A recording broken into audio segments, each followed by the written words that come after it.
ओम शांति। मैं अपने समर्थन की शुरुआत एक शेर से करता हूं।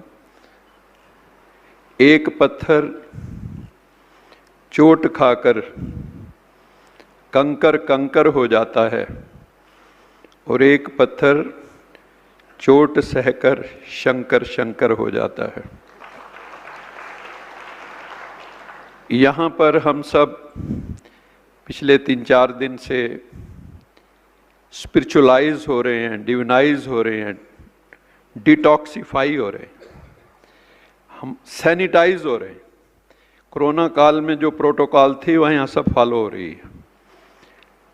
अब है कोरोना, जरूर करना है अब उसको। Galaxy of stars on the dais, especially our chief guest, most respected Shri Ranbir Singh Gangwa ji, Deputy Speaker Haryana legislative assembly, जो बहुत ही जीवंत व्यक्तित्व हैं। गंगवा साहब, मैं आपको फेसबुक पे फॉलो करता हूँ और मैंने देखा है ही इज़ ऑलवेज चीयरफुल। और इनका जो फेसबुक पे पेज है उसमें 9 इयर्स ऑफ सेवा, जो गवर्नमेंट की उपलब्धियां हैं 9 साल की, वो बीच बीच में ये देते रहते हैं। और पिछले दिनों मैंने देखा, इनका प्रोग्राम लाइव भी आया था, कि ये जो इनकी कॉन्स्टिट्यूएंसी में जो अलग अलग स्थान हैं वहाँ जो डेवलपमेंट कार्य कर रहे हैं, वहाँ पर ये काफ़ी एक्टिव हैं। कई उद्घाटन प्रोग्राम में देखा, प्लांटेशन में देखा। और अभी मैंने देखा था कि जो चंद्रयान 3 हमारा गौरव जो आकाश में गया, उसमें एक हमारे वैज्ञानिक हरियाणा से जो यज्ञ मलिक जिनका नाम है, उनके साथ भी मैंने देखा। हाँ, आपके हल्के से हैं, हिसार से। तो उनको भी इन्होंने बहुत प्रोत्साहित किया, बधाई दी, सम्मानित किया। तो मैं देख रहा हूं कि बहुत ही लाइवली पर्सनैलिटी हैं। और मंच पर जो भी हमारे भ्राता मोहन सिंगल जी, भारत भूषण जी, मैं सबका नाम दोबारा नहीं लेना चाहूँगा, जो इसके आधारभूत पर्सनैलिटीज़ हैं, वो हर साल हम लोगों को यहाँ बुलाते हैं। किस लिए?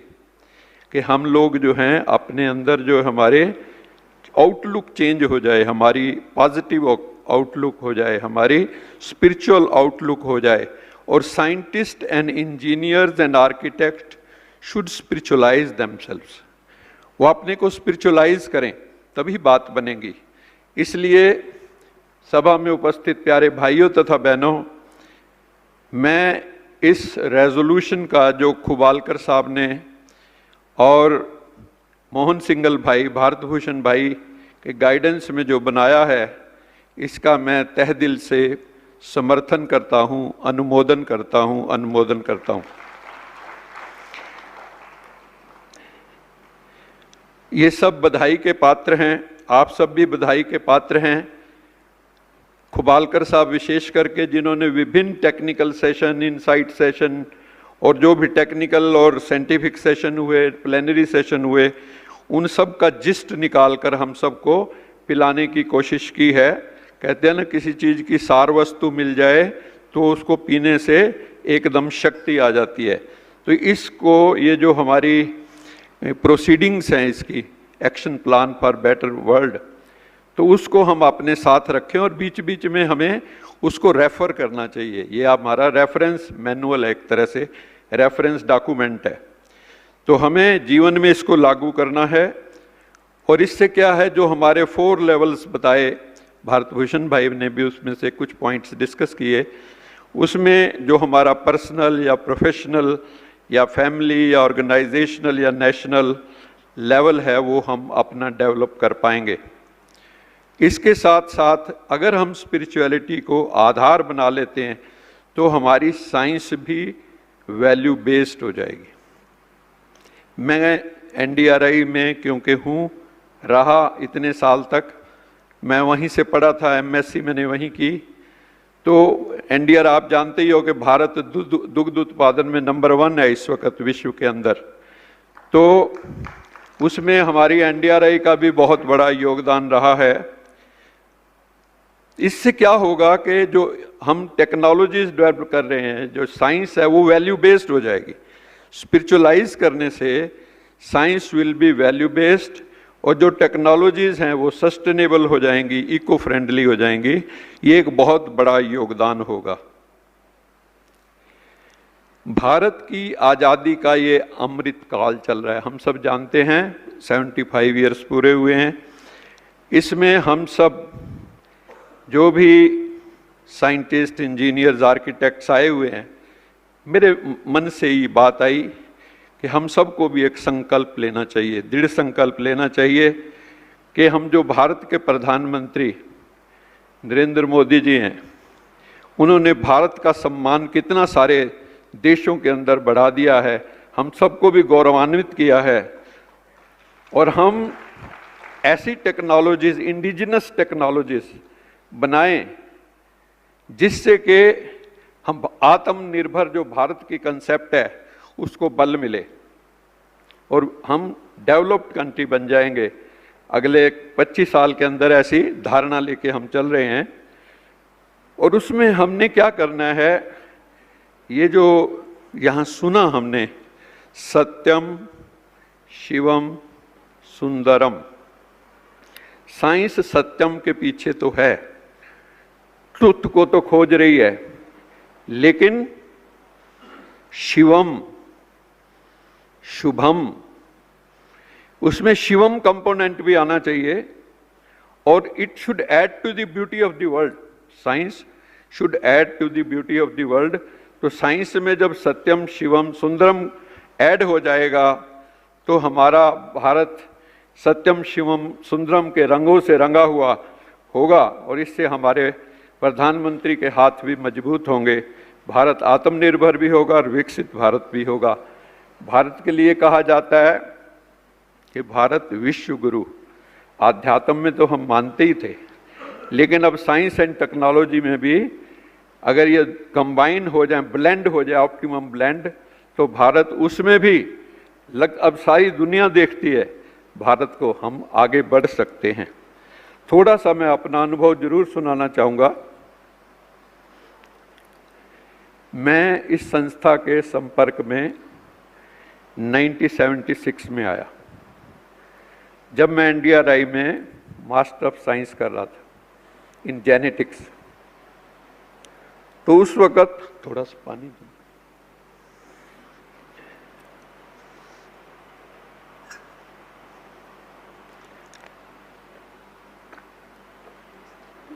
यहीं रख दो। तो उस समय मैंने जब ये राजयोग मेडिटेशन सीखा तो क्या हुआ, मेरी जो, क्योंकि यहाँ जो बताया जाता है, आप लोगों ने सुना इन दिनों में कि आत्म स्टार यहाँ है, थर्ड आई ऑफ विजडम कहाँ है, भ्रिकुटी में। शंकर जी का तीसरा नेत्र भी यहीं दिखाते हैं। मैंने फोकस करना शुरू किया तो क्या हुआ कि मेरी मेमोरी जो है फोटोग्राफिक जैसी हो गई, और उसके होने से मैं जो भी पढ़ता था मेमोराइज हो जाता था बहुत जल्दी। पहले नहीं होता था, लेकिन मेडिटेशन के अभ्यास से, राजयोग से ऐसा होने लगा। और आई टॉप द यूनिवर्सिटी। और मैं फिर, क्योंकि मुझे ऐसा जो उत्तर हैं प्रश्नों के दिखने शुरू हो जाते थे। और एक बार तो कमाल हुई। वो कमाल क्या थी कि मुझे 7 के 7 क्वेश्चन फिजियोलॉजी सब्जेक्ट के एक बार ड्रीम में दिखाई दिए। तो मैंने सोचा वैसे ही सपना आया है, लेकिन मैंने वो तैयार कर लिए। और जब मैं पेपर में गया, वर्बैटिम all the questions were same. हम लोग सुनते हैं ना स्पिरिचुअलिटी की बातें कि अपने अंदर जो है इस तरह की आगे की घटनाएं भी दिखने लगती हैं। जैसे ब्रह्मा बाबा को फ्यूचर दिखा तो उन्होंने अपना कारोबार छोड़ के इसमें लग गए। और ये कहा कि घरगृहस्थ में रहते हुए हम सबको कर्म योगी बनना है। तो प्यारे भाइयों तथा बहनों, ऐसे मुझे और भी काफ़ी लंबा नहीं तो हो जाएगा। लक्ष्मी नारायण का साक्षात्कार एक बार हुआ, तो मैं गुरु नानक देव जी का ध्यान कर रहा था, क्योंकि हमारे नानका और दादका दोनों परिवारों में गुरुद्वारे, मेरे मामा जी इंटरनेशनल सिख फोरम के हेड थे और वो वहाँ पे यूके के अंदर जो है वहाँ रहते रहे और सिख धर्म का प्रचार करते रहे। लेकिन जब इस तरह की मुझे अनुभूतियाँ हुई, माउंट आबू में भी हुई, तो मैंने एक संत थे वहाँ करनाल में आते थे, उनसे पूछा, महाराज जी मैं तो सिख धर्म को मानता हूँ, मुझे तो गुरु नानक देव जी के दर्शन होने चाहिए, मुझे लक्ष्मी नारायण के दर्शन क्यों हुए? तो उन्होंने कहा कल आना, मैं बताऊंगा। तो उन्होंने मुझे कहा, भले ही तुम इस जन्म में सिख फैमिली में हो, लेकिन तुम्हारा जो पिछला संबंध है वो सनातन से है। तो जब मैं यहाँ जुड़ा तो मेरी, वैसे भी आप सुन के हैरान होंगे कि मेरी रुचि, मेरे अंदर ज्योतिष उतरा, astrology. I am an astrologer, qualified astrologer now. तो ये सारी चीज़ें एक से एक अपने आप होती रही, तो लाइफ जो है वो इम्प्रूवमेंट की तरफ जाती रही। मैं काउंसलर हूँ, काउंसलिंग का मैंने कोर्स भी किया हुआ है, मोटिवेशनल स्पीकर हूँ, यूनिवर्सिटीज़ में जाता हूँ। अभी पिछले दिनों लुधियाना में एक Guru Angad Dev university of veterinary sciences है, वहाँ गया हुआ था, जो PAU के अंदर ही बनी है 10-12 साल से। तो मुझे बुलाते रहते हैं लेक्चर्स के लिए। तो वहाँ पे जब मैंने लेक्चर दिया पर्सनैलिटी डेवलपमेंट पे, कम्युनिकेशन स्किल्स पे, तो उसके बाद बच्चे मेरे पीछे आए और उन्होंने क्वेश्चन क्या पूछे, how to bridge the generational gap. हमारे माँ बाप हमें नहीं समझते, हम उनको नहीं समझते। तो इस तरह के जो है, और फिर स्ट्रेस, टेंशन, और सबसे दुखद बात जो मुझे कई जगह आजकल सुनने को मिल रही है, वो है हम लोगों की जिम्मेवारी पेरेंट्स की बहुत बढ़ गई है कि हमारे बच्चे, even girls, they are taking liquor, शराब पीने लगी हैं। तो दिस इज़ वेरी बैड। और धीरे धीरे ये चीज़, नशा आप जानते ही हैं, और नशा मुक्ति अभियान में ब्रह्मा कुमारी संस्था बहुत बड़ा योगदान दे रही है। एक हमारी कंसेप्ट थी एपिजेनेटिक्स की, वो मैं थोड़ी सी ज़रूर कहूँगा कि पहले ये मानते थे कि जो जीनोम है, मतलब genetic makeup of the body, वो बचपन में फिक्स हो गई हर एक की। मेरे अंदर हो सकता है कि कैंसर की जीन हो, लेकिन वहाँ पे स्विच ऑन और स्विच ऑफ मैकेनिज्म है। अगर हम राजयोग, मेडिटेशन, ज्ञान, पॉजिटिव थिंकिंग ये करते रहते हैं, ये एनवायरनमेंट पर आप उसको प्रोवाइड करते हैं, तो क्या होगा, वो स्विच ऑन नहीं होगी जीन। तो ये जो हम पहले कहते थे कि वो तो होना ही है, पर ऐसा नहीं है। तो एपिजेनेटिक्स की कंसेप्ट अभी निकली है, और हम कैसा संसार अब चाहते हैं, ये जो हम जो है 4 दिन से जो अपनी चर्चा कर रहे हैं, तो मैं रामचरितमानस की सिर्फ 2 चौपाइयाँ बोलूँगा। दैहिक दैविक भौतिक तापा, राम राज काहू नहीं व्यापा। राम राज की कल्पना भारत ने, गांधी जी ने भी की कि राम राज कैसा है, जहाँ त्रिताप नहीं है, जहाँ ना दैहिक, ना दैविक, ना भौतिक, कोई भी ताप नहीं है, जहाँ पे राम राज जो है पूरी तरह से है। सब नर करें परस्पर प्रीति, चलें स्वधर्म निरत श्रुति नीति। उनका जीवन कैसा है, आपस में प्यार है। दूसरा, सब स्वधर्म में स्थित हैं और ज्ञान पूर्वक जीवन जीते हैं। मेडिटेटिव लाइफ है, दे हैव मेडिटेटिव पर्सनैलिटीज। ऐसे लोग हैं। अल्प आयु, अल्प मृत्यु नहीं, कब न पीरा। वहाँ पे अल्प मृत्यु नहीं होती किसी की, प्रीमेच्योर डेथ नहीं होती है, और किसी किस्म की कोई पीड़ा नहीं। सब सुंदर सब बिरज शरीरा, और सबके सुंदर शरीर हैं, निरोग शरीर हैं। नहीं दरिद्र कोई, दुखी न दीना। वहाँ कोई दरिद्र नहीं है, दुखी नहीं है, कोई दीन अवस्था में नहीं है। नहीं कोई अबुद्ध, न लक्षणहीना। ऐसा कोई नहीं है जो जिसका विवेक काम ना करता हो, और जो लक्षण विहीन हो, जो सुलक्षण है उसके विहीन हो। तो ऐसे समाज की कल्पना, ऐसा राम राज्य हमारे शास्त्रों में भी कहा गया है, और इसी राम राज्य की स्थापना हम सब मिलकर कर रहे हैं ना। तो कैसे होगा? हमें भी अपनी स्पिरिचुअलिटी को अवेकन करना होगा, जिसके लिए आप सबको यहाँ बुलाया गया है। आपको जो आत्मा के 7 ट्रेट्स बताए हैं उसमें पक्का होना है। जैसे भारत भूषण भाई कह रहा था कि उसके लिए हैमरिंग चाहिए। मूर्ति कैसे बनती है? Hammering and chiseling. तो आपको रोज ज्ञान की हैमरिंग होनी चाहिए। तो किसी जरूर अपनी जो भी नज़दीक आश्रम हो, जैसे हम लोग जुड़े हुए हैं 47 ईयर से, ऐसे आप लोग भी जुड़ो तो जीवन में बहुत मौज होगी। तो हमें अपने आप को सैनिटाइज जरूर करना है और कॉन्शियसली हमें मेडिटेटिव बनना है। नहीं तो भोगवाद तो सर्वत्र फैला है, कंज्यूमरिज्म बहुत है, मटेरियलिज्म बहुत है। अब स्पिरिचुअलिज्म आना चाहिए। भोगा न भुक्ता वयमेव भुक्ता, तृष्णा न जीर्णा वयमेव जीर्णा। भोगों को हम नहीं भोग रहे हैं, भोग हमें भोग रहे हैं। तो इसलिए हमें इससे बाहर निकलना है। और लास्ट में मैं कहना चाहूँगा, जिंदगी में मुश्किलें तमाम हैं, जिंदगी में मुश्किलें तमाम हैं, फिर भी इन होठों पे मुस्कान है। क्यों?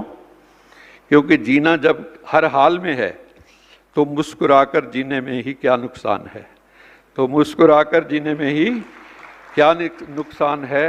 साहिर लुधियानवी ने गीत लिखा, वो सुबह कभी तो आएगी, वो सुबह कभी तो आएगी, जब नर्क से भी गंदी दुनिया जब स्वर्ग बनाई जाएगी, वो सुबह कभी तो आएगी। और हम सब क्या कहते हैं? वो सुबह जरूर आएगी। बोलो, वो सुबह, और वो सुबह हम ही से आएगी। वो सुबह हम ला के छोड़ेंगे इस धरती के ऊपर, वो हेवन हम एस्टेब्लिश करके छोड़ेंगे।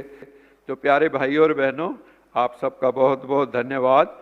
इसी तरह से आप ईच वन टीच 10 का सिद्धांत लेके जाओ। ऐसा नहीं कि मुझे ज्ञान मिला है, पहले तो उसमें खुद पक्के बनो और कम से कम 10 को और स्पिरिचुअलाइज करो, सैनिटाइज करो उनके दिमागों को। तो ये दुनिया खूबसूरत बन जाएगी, सबके जीवन में आनंद खुशियों के फूल खिल जाएंगे। इन्हीं शब्दों के साथ आप सबका बहुत बहुत धन्यवाद। भारत माता की, भारत माता की, भारत माता की। वंदे वंदे वंदे। ये वंदे मातरम की संस्था है, इसलिए वंदे मातरम और भी जोर से करना है। वंदे। ओम शांति। और मैंने पहले कहा है कि इसका मैं तहे दिल से समर्थन करता हूं, और आप सब भी मेरे साथ हाथ खड़ा करके इसका समर्थन कीजिए। ये जो एक्शन प्लान हम सब ने जो रेजोल्यूशन तैयार किया है, हम सब अपने जीवन में जो भी चारों लेवल पे हमें पॉइंट्स बताए गए हैं उसको जीवन में धारण करेंगे। ओम शांति, ओम शांति, ओम शांति।